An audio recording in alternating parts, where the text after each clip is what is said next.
Hola, Gringos y Gringos, and welcome to Gringos are us. Expats with a Plan. I'm Mark. I'm Gina. This week, the underlying results of the election in the U.S. reminded us of why we are moved to Mexico. Coming up next.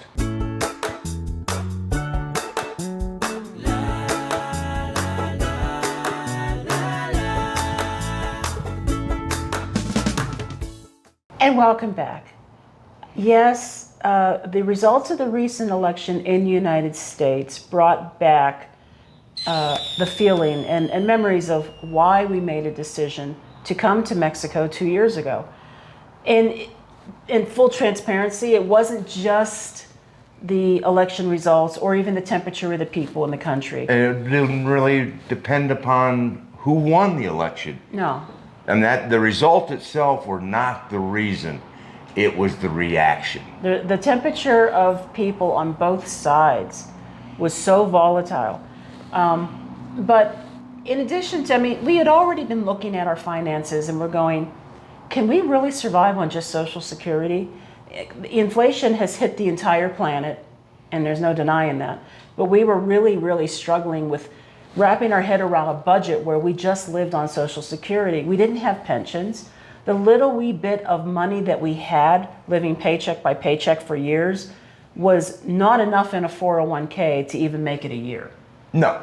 So then you add to that social media, the political climate, the news stations, all of them spewing vitriol, calling each other names, making up stuff even, just to get people upset. Yeah, that seemed to be the goal was, between social media doing it organically, of just the people doing it, and then you had the media out there piling on whichever side they wanted to win and doing their bit of skewing everything one way or the other. And you just, we'd had enough, and it was just like... I saw friendships break apart, families stop talking to each other. It was ridiculous. I remember when we were kids, well, you were older than me, but I remember United States bicentennial. Sure, I'm sure there were underlying social, political issues, but what I remember is everybody was proud to call themselves an American. Yeah. It was the 200th anniversary of the United States of America, and people were proud of that. Today, no, I don't see pride in anything. What I see is a bunch of angry people. And the scary part is it's only been 48 years, because in 2 years it'll be the 250th anniversary. Yeah. And you look at it and you have to realize that there are more common ground areas that people have than there are the divisive issues. But everybody wants to focus. No, that's not correct. Not everybody. It seems that the voices that are heard want to focus on the divisive issues. Yeah. And that's what they want to keep stoking. And that leads to turn the burner up a little more and turn the burner up a little more, and everybody gets riled up. It feels like a divide and conquer mentality, honestly. And so when we made the decision to move here to Mexico, when we crossed the border, as stressful an event as that was, we were an hour into it, and suddenly it was like, It's true. the relief of being down here. And as each stop on our journey, we have encountered some of the greatest people. And what we have learned in 2 years is that the Mexican people are so humble and so nice and so respectful. And that culture, if you leave your stuff at the border and you take what they give you and embrace their beliefs, you will find yourself in such better mental place of going, wow, Yeah. I actually feel good. Yeah. So he doesn't do the social media. I do. I do a lot less of it than I used to because of the toxicity. But I'm on there and I see what's happening and what's being said by both friends on the left and the right. And most of the people I know are somewhere in the middle. And because of the way the political system is, you pretty much have to pick one side or the other, whether you want to or not, right? But what I really, really noticed is that there are upticks in all the various expat groups of people looking to move following this election. We understand. We understand why you want to move. And we did the same thing. But we want to let you know, here's what you're coming into. Mexico is a predominantly patriarchal conservative country. Yes, there are very left-leaning sections of Mexico, particularly in the largest of cities and on the coastal areas, just like the United States. And yes, right now and previously, they had a left-leaning president. But overall, the culture in the smaller towns and the barrios where you're going to live, The people. the people, The people make their votes yeah, and they go back to their and they life. go back to life. Yeah, yes, there might be some protests. We've seen some protests. We've seen, 4 or 5 of them Yeah. where people have been trying to get their voices heard. Mm-hmm. And they've been chanting and they've had the speakers up there who have been trying to get the crowd energized and everything else. And they do get energized because, after all, it is Mexico. They Yes. get passionate. I mean, they when they do something, they do it. I mean, whether it's whether they work or they play, whatever, they do it to the fullest. But we also have walked right through them during these, trying to get to where we were headed to, and people are smiling. Yeah. And they're having conversations. Yeah. And it's not fueled with the anger. You don't walk through it going, wow, this is a powder keg. Nope. No. Another thing that we've noticed is, or I've noticed on social media in particular, is the vitriol that gets spilled over into the expat groups that are localized in areas that have really large expat communities. So in other words, they've brought their politics with them.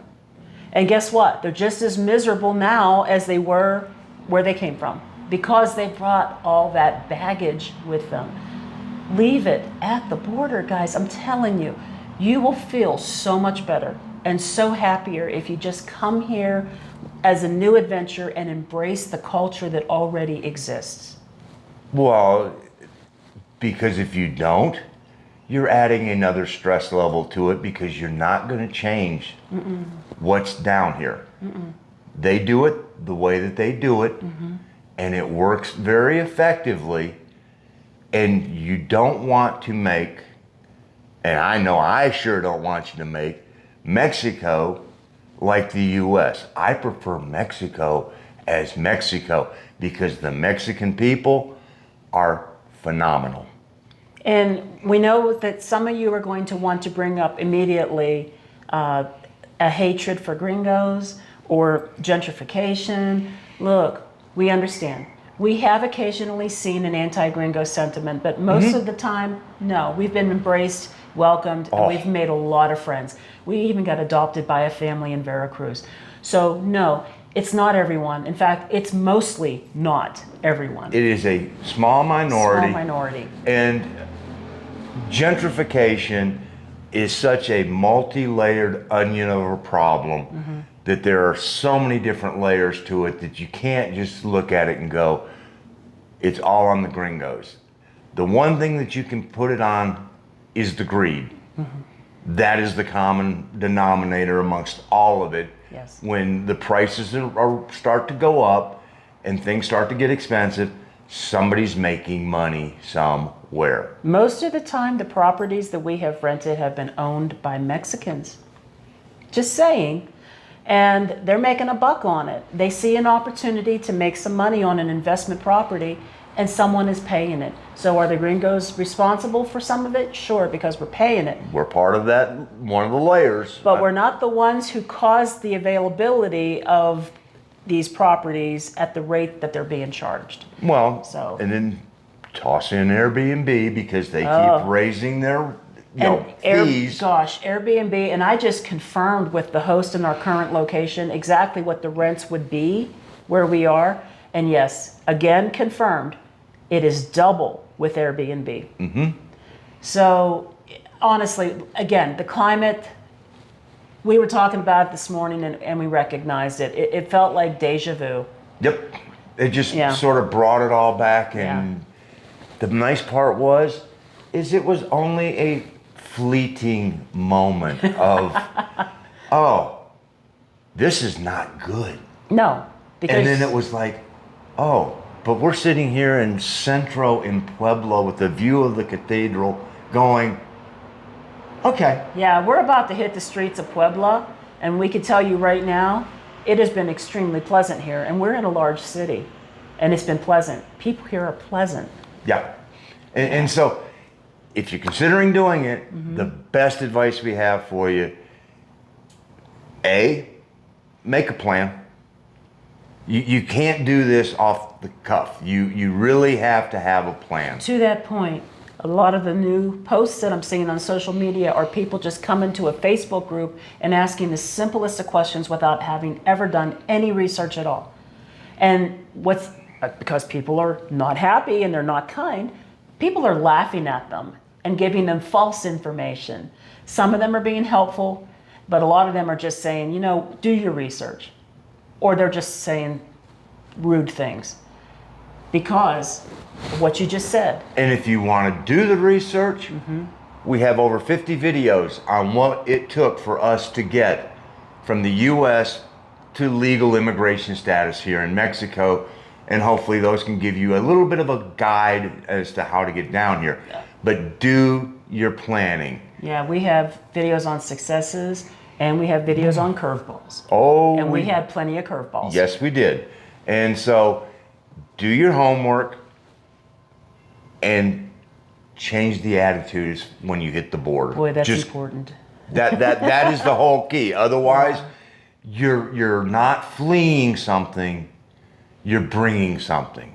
Well, you're running away, but you're bringing it with you. Yep, that's it. Same time, it's don't pack that in the suitcase when you come. It's like a shadow that follows you everywhere. Then, yeah. If you come down here, my favorite saying is, what you give in respect and joy to the Mexican people, you get back tenfold. Oh yeah. If you are open and embrace their culture, oh my God, what you get back is so worth it. We're talking about a deep sense of family. Yes. And a deep sense of community. And they welcome you.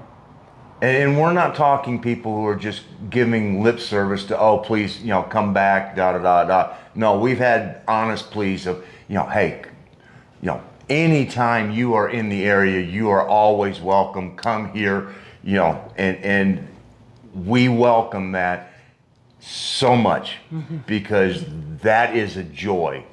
So if you're thinking about doing it, plan, and then plan some more. Agreed. And that's just our special edition for the week. We'll be on our regular track with our normal videos, but we wanted to get this out because it's such a timely topic. Anything else you'd like to add, sweetie? That pretty much covers it all. All right. Well, we are Gringos Are Us. Expats with the plan. Remember, we're doing it. You can too. Oh, up the stairs, there's more videos. More videos. And I'm going to make one of them our residency playlist. So you could go through our old residency videos. There you go. Hasta la próxima. Adios.